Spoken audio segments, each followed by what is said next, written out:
बिस्मिल्लाहिर्रहमानिर्रहीम अस्सलाम वालेकुम रहमतुल्लाहि व बरकातुहू। मैं peace mercy and blessing of अल्लाह सुब्हानहू व तआला be upon all of you my dear friends and viewers. हम अपनी डे टू डे लाइफ में अक्सर इस तरह के सेंटेंसेस बोलते रहते हैं कि बात तो एक ही है, चाहे तुम चाय पियो या लस्सी। बात तो एक ही है, खा तुम बिजली इस्तेमाल करो या ना करो, बिल तो अदा करना ही पड़ेगा। बात तो एक ही है, चाहे तुम क्रिकेट खेलो या फुटबॉल। बात तो एक ही है, चाहे वो बोले या ना बोले, यानी कोई फ़र्क नहीं पड़ता। तो इस तरह के सेंटेंसेस को हम किस तरीके से बनाते हैं और इनका स्ट्रक्चर क्या है और इनमें जो अल्फाज हैं, लस्सी वगैरह जैसे अल्फाज, इनकी इंग्लिश क्या है, इन तमाम चीज़ों को हम इस वीडियो में देखते हैं। तो पहले हम स्ट्रक्चर देख लेते हैं। सबसे पहले हम क्या करेंगे, बात तो एक ही है। बात तो एक ही है के लिए हम यूज़ करेंगे it's the same. It's the same. It's the same, बात तो एक ही है। उसके बाद चाहे के लिए हम यूज करेंगे वेदर। वेदर, ठीक है। उसके बाद सब्जेक्ट आ जाएगा। देखिए ये हमारे पास स्ट्रक्चर भी आ रहा है, ठीक है जी। ये हमारे पास तुम सब्जेक्ट है। उसके बाद ये क्या है, ऑब्जेक्ट है। और उसके बाद क्या है, पियो, पीना क्या होता है, ये वर्ब होता है, ठीक है। और उसके बाद और उसके बाद क्या है, ये भी ऑब्जेक्ट है।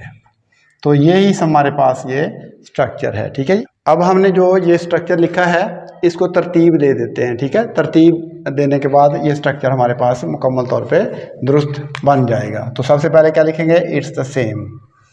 इट्स द सेम, ठीक है जी। उसके बाद प्लस हमने क्या करना है, वेदर, ठीक है। दूसरे नंबर पर मैंने लिखा भी है वेदर। वेदर लिखेंगे। उसके बाद हमने क्या करना है, वेदर के बाद क्या आएगा, फिर आ जाएगा हमारे पास सब्जेक्ट। सब्जेक्ट आ जाएगा। और सब्जेक्ट के बाद फिर क्या आता है हमारे पास, वर्ब आता है। तरतीब सेंटेंस की यही होती है, सब्जेक्ट के बाद वर्ब आता है, प्लस वर्ब की पहली फॉर्म आएगी, ठीक है। और उसके बाद ऑब्जेक्ट आ जाएगा, ठीक है।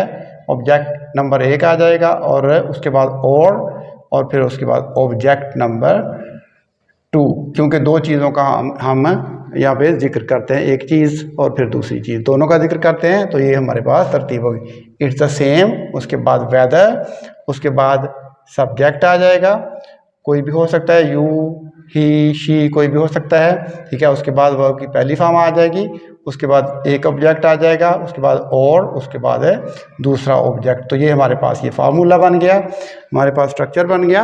और इसी स्ट्रक्चर के तहत हम अब सेंटेंसेस को देख लेते हैं। तो इसमें हमने वर्ब को सिर्फ एक दफ़ा ही इस्तेमाल करना है, ये बात आपने याद रखनी है। इट्स द सेम, पहला सेंटेंस देखते हैं।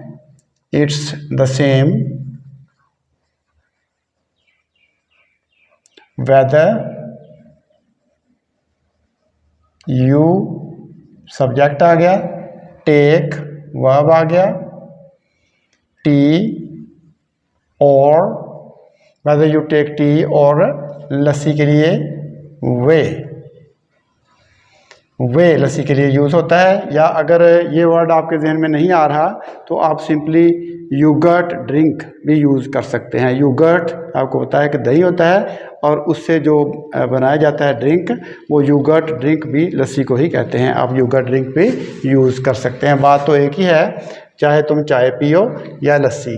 It's the same whether you take tea और वे, और योगर्ट ड्रिंक भी यूज़ कर सकते हैं। टेक टी की बजाय आप हैव टी भी लिख सकते हैं, हैव टी, हैव टी भी लिख सकते हैं, टेक की बजाय हैव भी यूज़ हो सकता है। बात तो एक ही है। खा का मतलब भी चाहे, सेम ही मीनिंग है दोनों के। बात तो एक ही है, खा तुम बिजली इस्तेमाल करो या ना करो। आगे अगर इसको जुमले को बढ़ाना हो, बिल तो अदा करना ही पड़ेगा, वो भी मैं आपको बता देता हूँ। बात तो एक ही है, इट्स द सेम, ये फर्स्ट था, ये सेकंड। इट्स द सेम यानी इट इज़ द सेम, ये it's the same whether you use electricity और नॉट, बिल तो अदा करना ही पड़ेगा, you will have to pay the bill, you will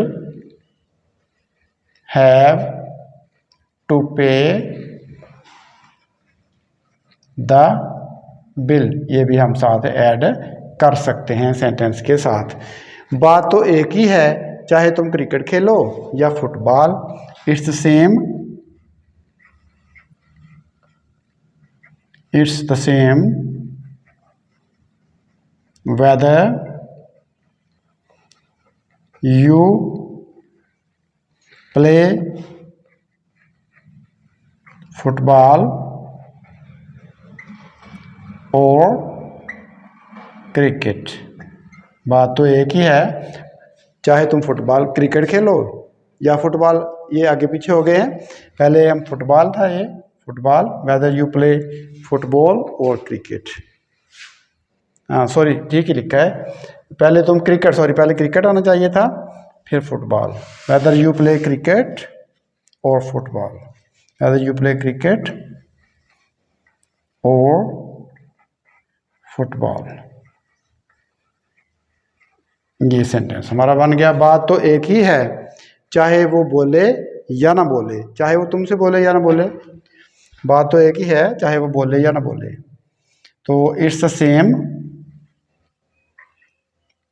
it's the same whether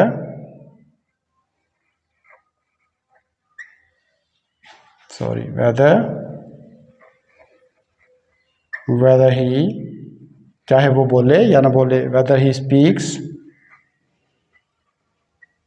or not, दो दफ़ा हम स्पीक नहीं लिखेंगे, वो बोले या ना बोले, ठीक है, बोले को दो दफ़ा नहीं लिखेंगे, स्पीक्स और नॉट।